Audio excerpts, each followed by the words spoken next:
कहानी की शुरुआत होती है एक छोटे से गांव से जिसका नाम था गरीबपुर। जैसा कि नाम से ही जाहिर था, यहाँ के लोग बहुत ही गरीबी में जी रहे थे। रोज की 2 वक्त की रोटी जुटाना भी किसी जंग से कम नहीं था। इसी गांव के एक कोने में मिट्टी की दीवारों वाला एक टूटा फूटा घर था जिसमें रहता था राइस्टार अपनी बूढ़ी माँ के साथ। राइस्टार की जिंदगी बहुत साधारण थी। गाँव के बाहर उसकी एक छोटी सी चाय की टपरी थी, वहीं से घर का सारा खर्चा चलता था। सुबह सुबह वह चाय बनाकर ग्राहकों को पिलाता और रात में थका हारा माँ के पास लौट आता। गरीबी थी लेकिन सुकून भी था।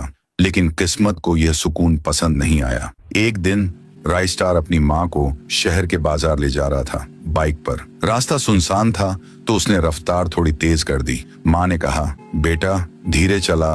लेकिन बाइक की तेज आवाज में राइस्टार को कुछ सुनाई नहीं दिया। तभी एक काली एसयूवी अचानक सामने आ गई। एक भयानक टक्कर हुई। राइस्टार सड़क पर गिर पड़ा और कुछ पलों के लिए उसकी आंखें अंधेरे में डूब गईं। जब होश आया तो देखा वहां लोगों की भीड़ जमा थी। उसने खुद को घसीटते हुए माँ तक पहुंचाया जो जमीन पर खून से लथपथ पड़ी थी। आंसू रोकते हुए राइस्टार चिल्लाया, माँ माँ। अचानक एक एम्बुलेंस आई। राइस्टार ने माँ को उठाया और सीधे अस्पताल भागा।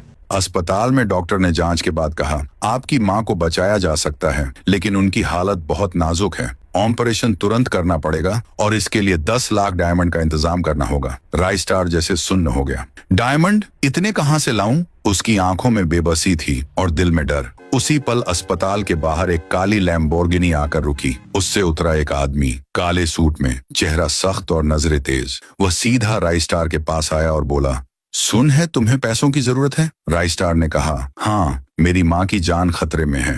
वो आदमी जेब से एक कार्ड निकालकर राइस्टार को दिया और फुसफुसाकर बोला, आज रात पुरानी बंद फैक्ट्री के पास मिलना अकेले। और फिर बिना कुछ और कहे वो आदमी गाड़ी में बैठकर चला गया। रात ढलती है। राइस्टार माँ के पास बैठा सोच में डूबा रहता है। फिर कार्ड को देखता है। कुछ देर बाद वह बाइक उठाता है और निकल पड़ता है उस पुरानी फैक्ट्री की ओर। फैक्ट्री के पास पहुंचते ही वहां एक गोल्डन जीप आकर रुकती है। उसमें बैठा आदमी गुलाबी कपड़ों में कहता है, चुपचाप गाड़ी में बैठ जा। वह बिना सवाल किए बैठ जाता है। जीप में कुछ और लोग भी होते हैं, सबके चेहरे डर से सने हुए। अचानक जीप के अंदर से एक गैस छोड़ी जाती है, एक अजीब सी नशे की गंध। राइस्टार की आंखें भारी होने लगती हैं और वह बेहोश हो जाता है। जब राइस्टार की आंखें खुलती हैं तो वह एक बड़े से हॉल में होता है, कपड़े बदले हुए, हाथ में एक नंबर लिखा हुआ। वहां उसके जैसे और भी कई लोग खड़े होते हैं। तभी पीछे से एक भयानक सी आवाज आती है।